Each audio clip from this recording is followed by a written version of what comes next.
The Moonlight Princess and the Crystal Dragon.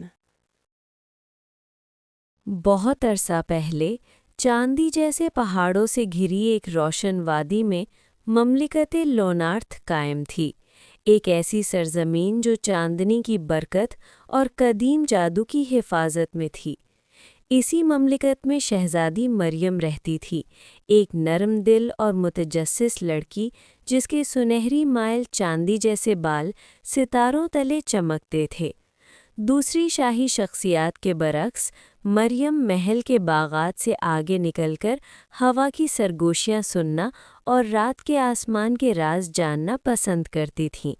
لونارتھ کے اوپر فضا میں مون کرسٹل معلق تھا، ایک روشن جواہر جو ہر شام چمکتا اور پوری مملکت کو پرسکون خواب عطا کرتا۔ کہا جاتا تھا کہ اس کرسٹل کی روشنی ایک سوئے ہوئے ڈریگن کے دل سے آتی ہے جو کبھی اس سلطنت کا محافظ تھا۔ مگر ایک منحوس رات مون کرسٹل کی روشنی لرزنے لگی اور پھر بجھ گئی۔ اس کی روشنی کے بغیر سائے لونارتھ پر چھا گئے، بچوں کے خواب ڈراونے بن گئے، فصلیں مرجھانے لگیں اور چاندی جیسے پہاڑ اپنی چمک کھو بیٹھے۔ شاہی دربار کو خوف تھا کہ کوئی قدیم بد دعا واپس آ گئی ہے، لیکن شہزادی مریم نے کچھ اور محسوس کیا، اندھیرا نہیں بلکہ غم۔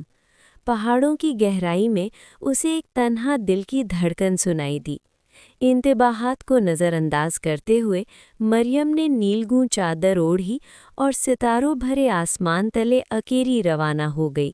صرف اپنے حوصلے اور وجدان کی رہنمائی میں وہ برفیلے راستوں پر چڑھی اور شفاف جھیلوں کو پار کیا جن میں خاموش چاند کا عکس جھلملاتا تھا۔ پہاڑ کی چوٹی پر اسے ایک پوشیدہ غار ملا جہاں مدھم روشنی پھیل رہی تھی۔ غار کے اندر افسانوی کرسٹل ڈریگن ببلز لیٹا تھا۔ اس کا عظیم جسم شیشے اور جواہرات کی طرح چمک رہا تھا، مگر اس کے پر ٹوٹے ہوئے تھے اور اس کے سینے کا روشن کرسٹل مدھم پڑ چکا تھا۔ وہ غصے میں نہیں تھا، وہ زخمی تھا۔ مریم آگے بڑھی، اس کا خوف نازک برف کی طرح کانپ رہا تھا، مگر وہ پیچھے نہ ہٹی۔ اے عظیم ببلز، اس نے نرمی سے کہا، تمہاری روشنی میری مملکت کی حفاظت کرتی ہے، مجھے اپنی مدد کرنے دو۔ ڈریگن نے اپنی روشن آنکھیں کھولیں، حیران بہادری پر نہیں بلکہ مہربانی پر۔ مریم نے اپنے بالوں سے چاندی کا ربن کھولا اور نرمی سے اس کے پر کی دراڑ پر باندھ دیا۔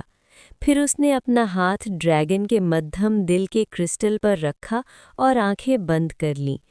روشنی واپس مانگنے کے بجائے اس نے اپنی حرارت بانٹی، اپنے لوگوں کی ہنسی کی یادیں، اپنے وطن سے محبت اور یہ یقین کہ طاقتور ترین مخلوق کو بھی کبھی نرم دیکھ بھال کی ضرورت ہوتی ہے۔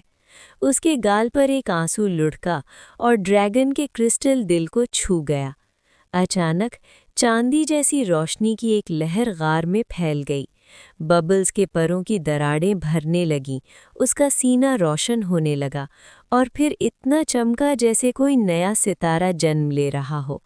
اونچائی پر لونارتھ کے آسمان میں مون کرسٹل دوبارہ روشن ہو گیا، پہاڑ پھر جگمگانے لگے، ڈراونے خواب ختم ہو گئے، امن واپس آ گیا۔ ڈریگن نے اپنا عظیم سر شہزادی کے سامنے جھکا دیا۔ تم نے مجھے جادو سے نہیں، اس نے گہری آواز میں کہا، بلکہ ہمدردی سے شفا دی ہے۔ اسی رات سے شہزادی مریم چاندنی کی محافظ کے نام سے جانے لگی، وہ شہزادی جو جانتی تھی کہ مضبوط ترین دلوں کو بھی کبھی نرم دیکھ بھال کی ضرورت ہوتی ہے۔ اور ہر شام جب مون کرسٹل سب سے زیادہ روشن ہوتا ہے، لونارتھ کے لوگ یاد کرتے ہیں، اصل طاقت اختیار میں نہیں ہوتی بلکہ اس مہربانی میں ہوتی ہے جو اندھیرے میں بھی چمکنے کا حوصلہ رکھتی ہے۔